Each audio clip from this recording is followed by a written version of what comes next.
BC బిల్లుపై CM Revanth Reddy కేంద్రంపై ధర్మయుద్ధం చేస్తున్నారు. ఈ యుద్ధంలో భాగంగా బీసీ నేతలతో కలిసి ఢిల్లీ జంతర్ మంతర్ వద్ద గర్జించారు. తెలంగాణ నుండే బీసీ గర్జన మొదలైందని, ఇది ధర్మయుద్ధం అని గొంతెత్తారు. ఇక నుంచి మేం ఢిల్లీకి వచ్చేది లేదని, ప్రధాని మోదీనే తెలంగాణలోని గల్లీ గల్లీకి రప్పిస్తామంటూ సవాల్ చేశారు. బడుగు బలహీన వర్గాల కోసం తెలంగాణలోని కాంగ్రెస్ ప్రభుత్వం 42% రిజర్వేషన్ బిల్లులు ఆమోదించి కేంద్రానికి పంపిస్తే ఎందుకు ఆమోదించడం లేదని నిలదీశారు. బీసీ ప్రధానిగా చెప్పుకునే మోదీకి బీసీల ఆత్మగౌరవం కనిపించడం లేదా అంటూ సీఎం రేవంత్ రెడ్డి ధ్వజమెత్తారు. బీసీ రిజర్వేషన్లను గుజరాత్లో అడగలేదని, ఢిల్లీలో కుర్చీ అడగలేదని, బలహీన వర్గాలకు రిజర్వేషన్లను అమలు చేయాలంటే మోదీ ఎందుకు మద్దతు ఇవ్వటం లేదని ప్రశ్నించారు.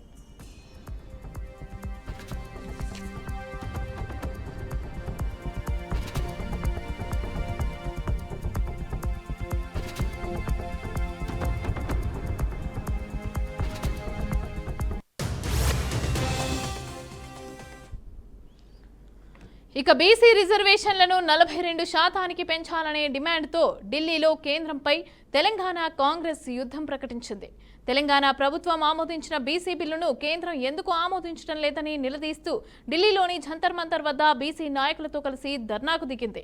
బీసీ రిజర్వేషన్లను 42% పెంచుతూ తెలంగాణ శాసనసభ ఆమోదించిన బిల్లును పార్లమెంట్లోనూ ఆమోదించి అమలు చేయాలని డిమాండ్ చేస్తోంది. అంతేకాదు దేశవ్యాప్తంగా జనగణనతో పాటుగా కులగణన కూడా చేయాలని, 33% మహిళా రిజర్వేషన్లలో బీసీ మహిళలకు సబ్ కోటా కేటాయించాలని తెలంగాణ కాంగ్రెస్ డిమాండ్ చేస్తోంది.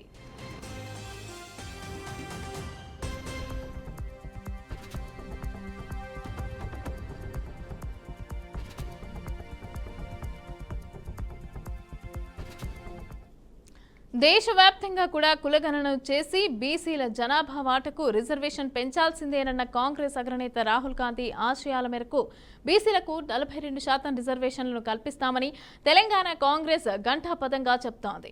ఇందులో భాగంగానే సీఎం రేవంత్ రెడ్డి నేతృత్వంలో దేశ రాజధాని హస్తినా వేదికగా జంతర్ మంతర్ వద్ద బీసీ నేతలతో కలిసి రేవంత్ రెడ్డి ధర్నాకు దిగారు. ఈ సందర్భంగా ప్రధాని మోదీపై రేవంత్ తీవ్ర విమర్శలతో ధ్వజమెత్తారు. తెలంగాణ రాష్ట్రం నుంచి బీసీ గర్జన మొదలైందని, ఇది ధర్మయుద్ధం అని స్పష్టం చేశారు. పార్లమెంట్లో బలం లేకపోయినా రైతు వ్యతిరేక నల్ల చట్టాలను, ఆర్టికల్ 370 బిల్లును తీసుకొచ్చారని మండిపడ్డారు. ఇక ప్రస్తుతం వక్ఫ్ బిల్లు తీసుకొస్తున్నామని ధ్వజమెత్తారు. ఇక అన్ని పార్టీలు కూడా మద్దతిచ్చినా తెలంగాణలో 42% బీసీ రిజర్వేషన్ బిల్లు విషయంలో ఎందుకు నిర్లక్ష్యంగా వ్యవహరిస్తున్నారని ప్రశ్నించారు.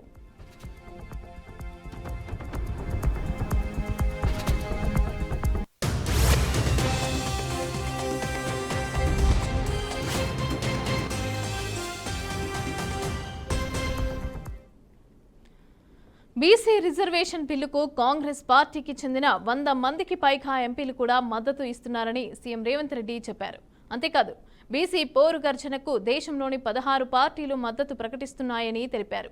అయినా మోదీ ఆధ్వర్యంలోని బీజేపీ, ఆ పార్టీ ఎంపీలు బీసీ రిజర్వేషన్ బిల్లుకు ఎందుకు మద్దతు ఇవ్వటం లేదని, పార్లమెంట్లో ఎందుకు ఆమోదించడం లేదని ప్రశ్నించారు. భారత్ జోడో యాత్ర చేసి దేశ ప్రజల సమస్యలు రాహుల్ గాంధీ చూశారని, తమ వాటా తేల్చాలని బహుజనులు ఆయనను అడగడంతో కులగణన చేయాలని కాంగ్రెస్ పార్టీ నిర్ణయం తీసుకుందని వెల్లడించారు. కాంగ్రెస్ పార్టీ ఏ రాష్ట్రంలో అధికారంలోకి వస్తే ఆ రాష్ట్రంలో కులగణన చేస్తామని రాహుల్ గాంధీ హామీ ఇచ్చారని తెలిపారు. దేశంలో అధికారంలోకి వచ్చి జనగణనలో కులగణన చేసి దేశవ్యాప్తంగా బీసీ రిజర్వేషన్లు అమలు చేస్తామని ఈ సందర్భంగా రేవంత్ రెడ్డి స్పష్టం చేశారు.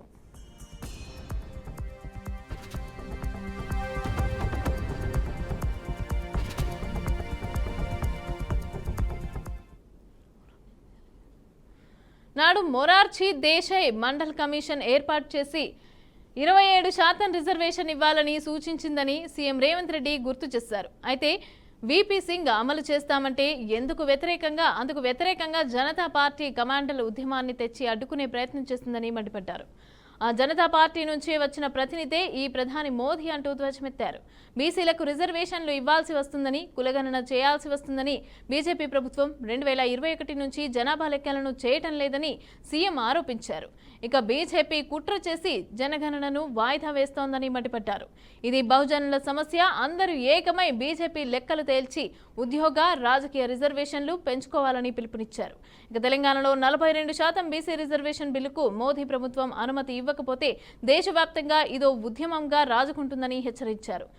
ఈ ధర్నాకు ఎంఐఎం అధ్యక్షుడు అసదుద్దీన్ ఓవైసీ, ఎంపీలు కనిమొల్లి, సుప్రియా సూలే తదితరులు కూడా హాజరై సంఘీభావం తెలిపారు.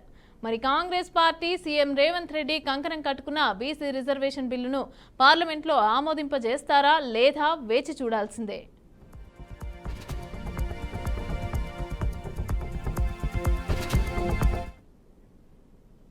ఇప్పుడు ఒక చిన్న బ్రేక్ తీసుకుందాం. బ్రేక్ తర్వాత అప్డేట్స్ కంటిన్యూ అవుతాయి. Stay with us.